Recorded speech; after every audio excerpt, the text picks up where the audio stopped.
Bonjour à tous. Aujourd'hui on parlera sur les systèmes asservis.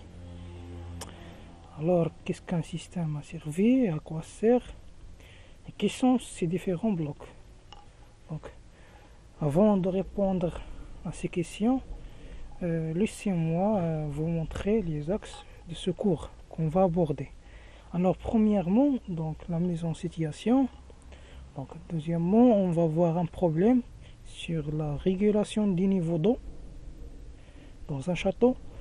Et troisièmement, on va voir la modélisation d'un système asservi.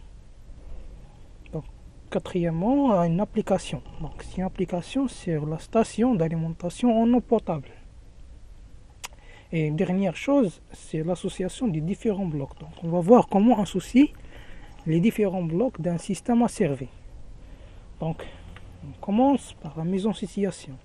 Et j'ai choisi pour cette situation un chariot de golf. Donc le golfeur décide de la vitesse avec laquelle il veut que le chariot avance en agissant sur un potentiomètre qui va régler la tension moteur. Et comme vous le savez, donc la tension moteur, donc s'il est réglable, donc automatiquement la vitesse sera réglable. Donc je vais agir sur la vitesse du moteur en agissant sur sa tension. Donc bien, donc dans la version industrielle, donc si le golfeur arrive à une montée, donc le chariot va ralentir. Et donc s'il a ralentir, donc l'utilisateur va constater cette diminution de vitesse. Il va agir sur le potentiomètre afin de demander plus de puissance au moteur. Et donc redonner de la vitesse au chariot. Donc l'utilisateur devrait faire l'action inverse dans une descente. Donc l'utilisateur ici va faire les actions mesurées, comparées et régulées. Dans un système asservi, on cherche à exécuter les mêmes actions mais d'une façon automatique. Donc pour comprendre bien le concept, suivons cet exemple. Donc ça c'est un problème de régulation du niveau d'eau. Donc on cherche à maintenir le niveau d'eau dans le réservoir à une hauteur choisie HC. HC dite consigne. Donc une consigne c'est une valeur qu'on souhaite d'arriver à la sortie. Voilà. Donc le problème ici normalement dans ce système, c'est qu'il y a une perturbation liée aux consommateurs ou bien les abonnés.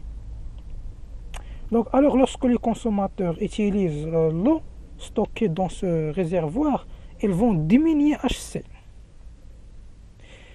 Et donc ils vont par conséquent diminuer la pression nécessaire pour que l'eau arrive aux autres consommateurs. Donc c'est pour cela qu'il faut toujours maintenir ce niveau assez constant. N'oublions pas qu'on a déjà une arrivée ici donc pour alimenter notre réservoir et donc pour garder notre niveau HC comme on a dit constant. Alors là on a deux solutions à faire. Donc la première solution c'est un système manuel. On va utiliser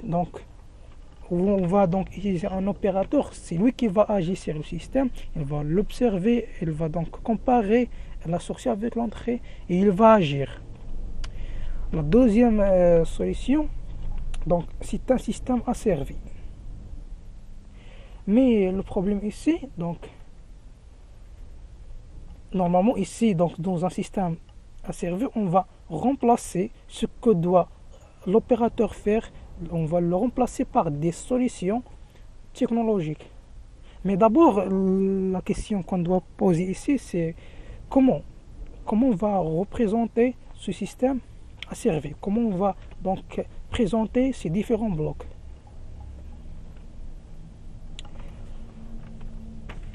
Et bien là, donc je vais donc vous donner un exemple ici, comme on a dit, d'un système manuel.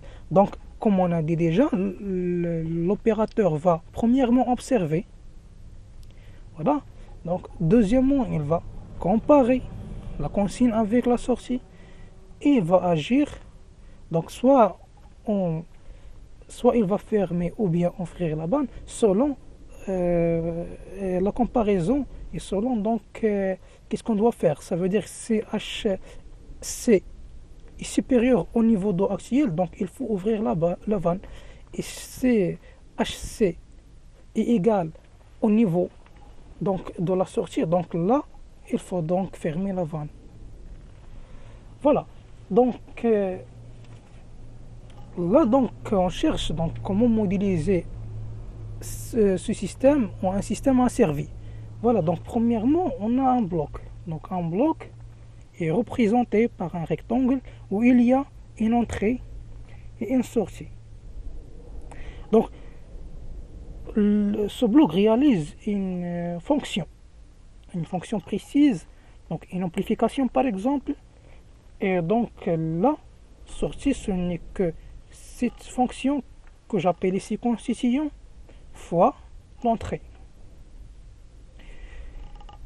Un sommateur est représenté comme suit, et donc on a par exemple ici deux entrées E1 et E2 où on affecte, donc on les affecte dans un sommateur, et la sortie S ce n'est que E1 plus E2. Donc on voit bien que la simplice donc est associée à E1 et E2. Et dans le cas d'un comparateur, il y a un signe moins associé à l'un des entrées, et S ici égale à E1 moins E3. Donc, dernièrement, un capteur. Donc, un capteur, c'est un bloc. C'est un bloc où son entrée est liée à la sortie du système. Voilà. Donc, elle permet de traduire l'événement physique en signal électrique et l'injecter au système à travers un comparateur. Donc là, par exemple, S2, qui est la sortie de ce capteur, ce n'est que son constitution, ça veut dire sa fonction fois S. Donc voilà la modélisation de notre système. Donc on a déjà là remplacé la fonction comparée par un comparateur. On a remplacé la fonction agir par un correcteur qui va attaquer le système. On a déjà la perturbation liée au consommateur. Et on a finalement un capteur qui va remplacer la fonction observée. Alors là, donc, cette chaîne est appelée chaîne directe. Et cette chaîne-là est appelée chaîne de retour. Donc, une notation à donner ici, c'est dans la modélisation des systèmes asservis. Donc, c'est ce qu'on appelle une fonction de transfert. Alors, comme on a dit, tous les blocs d'un système asservi réalisent une fonction précise. Donc, on l'appelle ici, comme on a déjà mentionné, une fonction de transfert. Par exemple, ici, S, c'est T fois E. Et la fonction de transfert, c'est S sur E. C'est l'entrée sur la sortie, toujours. Un exemple, c'est T égale à 3. Donc, la sortie S, ce n'est que 3 fois E. Mais voyons voir dans un système bouclé où il y a deux fonctions de transfert. Donc, normalement, on peut associer les fonctions de transfert d'un système bouclé comme suit. Donc, en une seule fonction, T. On le calcule à partir des deux fonctions précédentes. Alors, à quoi est égal T dans cet exemple? Donc, c'est un travail mathématique à faire. Donc, on a par exemple y égale à E moins C. Donc, c'est un comparateur. Donc, E moins C. S égale à A fois Y. Et C égale à B fois S. Donc, S égale à A fois E moins A fois B fois S. Donc, si je ramène ce produit ici et si je factorise par S, on trouve donc S sur E qui est la fonction de transfert égale à A sur A plus AB. Donc T c'est une fonction de transfert dite en boucle fermée. Cette formule dite formule de Bloch. Donc il faut le retenir pour ce qui suit. Donc voilà notre application et notre schéma fonctionnel de la station d'alimentation en eau potable. Donc on va appliquer ce qu'on a déjà appris dans cet exemple. Donc laissez-moi donc vous expliquer un peu les choses ici. Donc premièrement, on a ce potentiomètre qui va nous donner une tension VC image de la hauteur HC qu'on veut. Donc lorsqu'on agit sur le potentiomètre, automatiquement on va agir sur la tension VC. Donc normalement, notre niveau souhaité doit être proportionnel à la tension VC à partir de ce potentiomètre. Voilà. Et donc là, c'est un comparateur. Qu'est-ce qu'on compare? On compare la tension, ça veut dire le niveau souhaité avec le niveau actuel. Donc ici, ça c'est un capteur flotteur qui agit ici sur un potentiomètre et qui nous donne une tension VS. Donc cette tension VS est comparée avec la tension VC et le comparateur nous donne un écart epsilon. Donc cet écart va être amplifié par un amplificateur qui va attaquer la base d'un transistor. Donc le transistor, selon cette tension VT, il va être saturé ou bloqué et il va commander une vanne qui sert à alimenter notre réservoir en eau. Par exemple, si VS est inférieur à VC, ça veut dire que HC est inférieur à HS. Ça veut dire qu'on n'a pas atteint encore notre consigne souhaitée. Donc, epsilon ici égale un certain nombre ou bien une certaine tension. Donc, cette tension va être amplifiée ici. Donc, VT va saturer notre transistor ici. Et donc, si le transistor est saturé, notre électrovanne est excité. Donc, notre électrovanne va permettre à l'eau d'alimenter notre réservoir. Et HS va augmenter. Donc, si HS arrive à une valeur égale à HC, donc VS égale à VC, le résultat de la comparaison est nul, la tension ici sera nulle et notre transistor sera bloqué. Et voilà, notre électrovanne n'est plus alimenté et donc il n'est plus alimenté lui aussi en eau le réservoir. On commence donc par le premier étage, donc le potentiomètre d'entrée. Donc dans ce bloc, il y a un potentiomètre d'entrée, comme vous le savez. Donc notre consigne est une hauteur du niveau de l'eau HC et on doit traduire et présenter cette grandeur sous forme électrique. Donc c'est la tension VC ici. Donc ça c'est à travers un potentiomètre. Donc soit P, la valeur maximale du potentiomètre. Donc pour varier AC de 0 à L, il faut varier le potentiomètre de 0 à P. Excusez-moi. Donc VC varie de 0 à V en fonction de AC. V6 en fonction de AC, ce n'est que V sur L fois AC. Et donc, si vous voyez ici, si je remplace AC par 0, VC égale à 0. Et si VC remplacé par L, sa valeur maximale, donc VC est remplacé par sa valeur maximale qui est V. Donc V et L sont des constantes. Donc je peux dire que VC c'est K fois AC. Donc on représente ce potentiomètre par un bloc où il y a HC à l'entrée, VC à la sortie et V sur L c'est la fonction qui est ici. Donc c'est VC égale à V sur L fois AC, ou bien VC égale à K fois AC, puisque comme on a dit, V et L sont des constantes.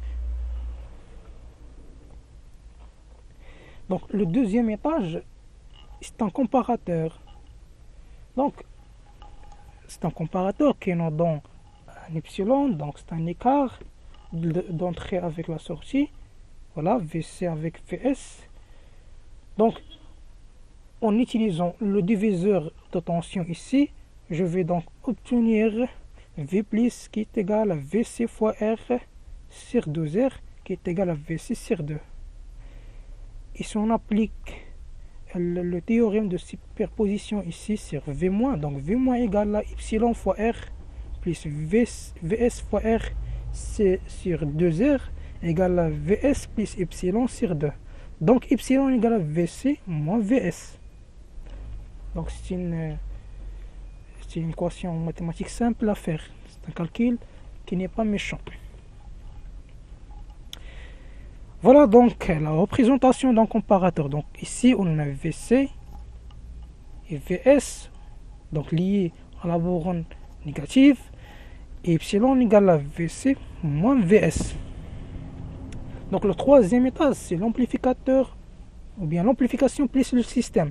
Donc là, on a un amplificateur plus le système.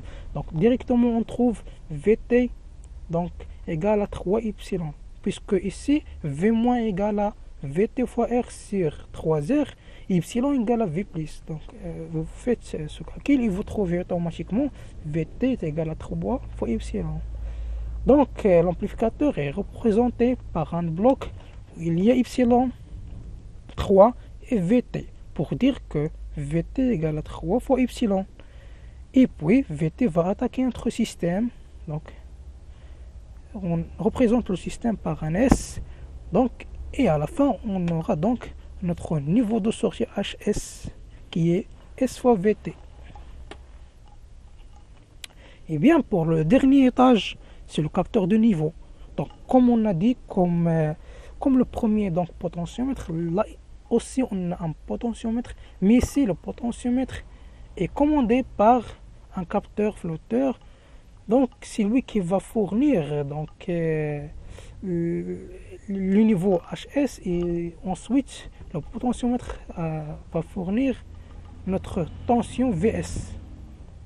Donc VS varie de 0 à V en fonction de HS qui varie de 0 jusqu'à L par exemple, ou bien HC, je m'excuse. Donc il est donc proportionnel à HS. Donc VS égale à, si en fonction de HS égale à V sur L fois HS égale à K fois HS. Je m'excuse, ici c'est HS. Voilà. Donc on aura ici HS, K et VS. Donc VS ce n'est que K fois HS.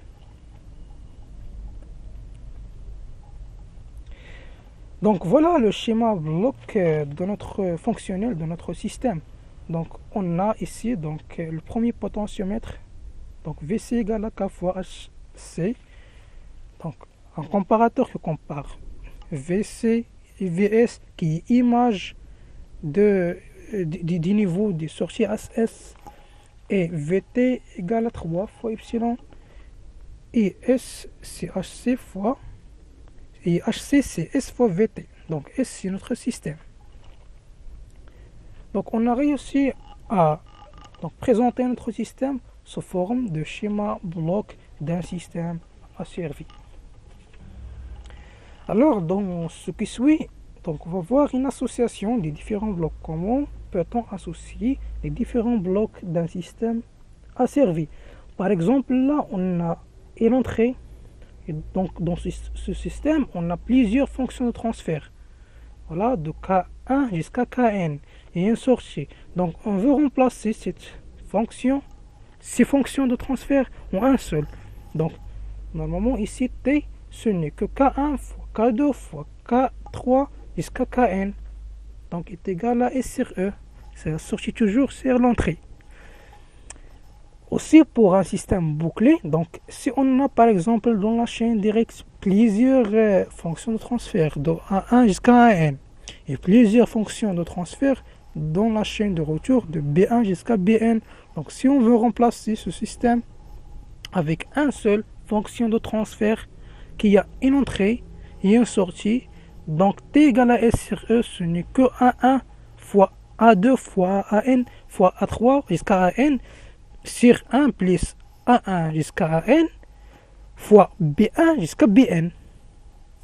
Donc voilà, si vous voulez dire en cas général, ce sont les fonctions de la chaîne directe sur 1 plus les fonctions de la chaîne directe fois les fonctions de la chaîne de retour. Toujours c'est une production. Voilà, là donc cette fonction est appelée fonction en boucle ouverte, puisqu'on n'a pas donc cette structure là qui boucle notre système. Là c'est une boucle ouverte et là c'est une fonction en boucle ou en boucle fermée. Donc l'association des différents blocs. Par exemple ici, donc on va retourner ici, là on a un moins. Mais si on a là un sommateur, donc un plus ici, donc la fonction de transfert va donc posséder un moins dans le dénominateur. Donc ce n'est que les fonctions de la chaîne directe sur un moins cette fois, moins les fonctions de la chaîne directe fois les fonctions de la chaîne de retour. Et toujours t égale à s sur e, toujours c'est la sortie sur l'entrée. Donc dans ce système, voilà, on a une entrée qui attaque deux fonctions de transfert différents et on a ici un sommateur. Donc S c'est E fois A plus E fois B. Donc si je remplace ce système par une seule fonction de transfert T, donc c'est T ce n'est que A plus B. Et dernière chose, ce sont des exercices qu'il faut faire si vous voulez donc aller plus loin. Donc vous pouvez le faire. Donc ici si vous voulez donc tracer les schémas fonctionnels correspondant à des systèmes qui ont ces équations. Donc epsilon égale à 1 moins s, oméga égale à k fois epsilon, s c'est b fois oméga. Epsilon égale à 3e moins 1 demi x, x égale à 2 epsilon, s égale à 5 fois x. Donc x plus 5 fois s égale à 3, égale à 4e, et 3x moins s égale à e. Donc merci pour votre attention et à la prochaine.